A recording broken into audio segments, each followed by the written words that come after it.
నల్లవల్లి నర్సాపూర్ అటవీ ప్రాంతంలో నిర్మిస్తున్న డంప్ యార్డుకు నిరసనగా నల్లవల్లికి చెందిన గ్రామవాసులు సెల్ టవర్ ఎక్కి నిరసన తెలిపారు.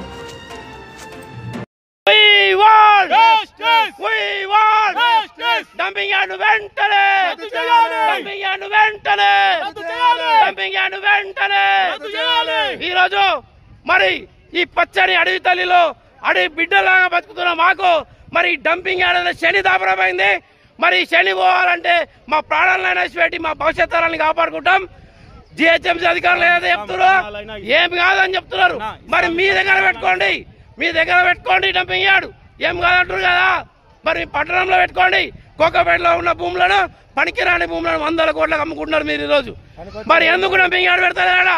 ప్లేసులు లేవా అంటే మా అడవి బిడ్డలమైన మేము ప్రశాంతంగా బతుకుతున్నాం. మీద ఎవరికి ఎంత సంపాదన ఉంటే ఉన్న దానిలో చదువుకొని మా గ్రామంలో వ్యవసాయం చేసుకొని మరి మేము పుట్ట పోషిస్తున్నాం. ఇవాళ మీ కడుపు కూడా నిండుతున్నది. మేమందరం కూరగాయలు పండించి హైదరాబాద్కి ఎక్స్పోర్ట్ చేస్తున్నాం. మరి మా వల్లనే కదా మీరు ఈరోజు బతుకుతుంది. మరి మేము రైతులం, మా వ్యవసాయం ఏమవుతుంది? మేము వ్యవసాయం ఆపేస్తే మరి మీ బతుకులు ఏమవుతాయి? అది కూడా చూసుకోండి. మరి ఇక్కడ ఉన్న తక్కువ భూములు అందులో మేము చాలా బతుకులు బతుకుతూ మరి ఏదో ఈ చిన్న పల్లెటూరులో బతుకుతున్నాం. కనీసం ఈ పల్లెటూరులో కూడా బతకకుండా చేస్తున్నారు మీరు. కాబట్టి ఈ డంపింగ్ యార్డ్ను వెంటనే రద్దు చేయాలని కోరుతున్నాం. మరి ఈ పచ్చని ప్రకృతిని కాపాడాలి. ప్రకృతి ప్రేమికులు లేరా? అటవీ శాఖ అధికారులు ఏం చేస్తున్నారు?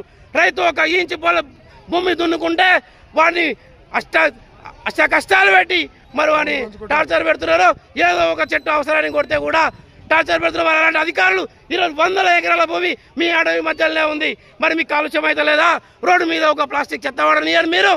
రోజు చెత్త మనుషుల్ని పెట్టి మీ రోడ్డు పక్కన చెత్త ఏరేపిస్తున్న అడవి శాఖ అధికారులు మరి ఈరోజు హైదరాబాద్లో డంపింగ్ యార్డు, ఇంత పెద్ద డంపింగ్ యార్డు 150 ఎకరాలు పడుతుంటే మీరు ఏం చేస్తున్నారు? అడవి శాఖ అధికారులు ఎందుకు నిద్రపోతున్నారు? మీరెందుకు వ్యతిరేకిస్తలేరు? ఇది ప్రభుత్వాన్ని మనం వ్యతిరేకించాలి.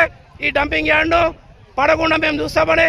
ఒకవేళ మీరు ఇట్లానే మొండి వైఖరి చేస్తే మేము మా ముగ్గురి ప్రాణాలను కూడా లెక్క చేయం. మా ఆత్మహత్య కారణం ఈ ప్రభుత్వం అవుతుంది, ఆ జిహెచ్ఎంసీ అధికారులది. మరి డంపింగ్ యార్డ్ ఆపాల్సిన అవసరం ఎంతైనా ఉంది. ఆపాలి. We want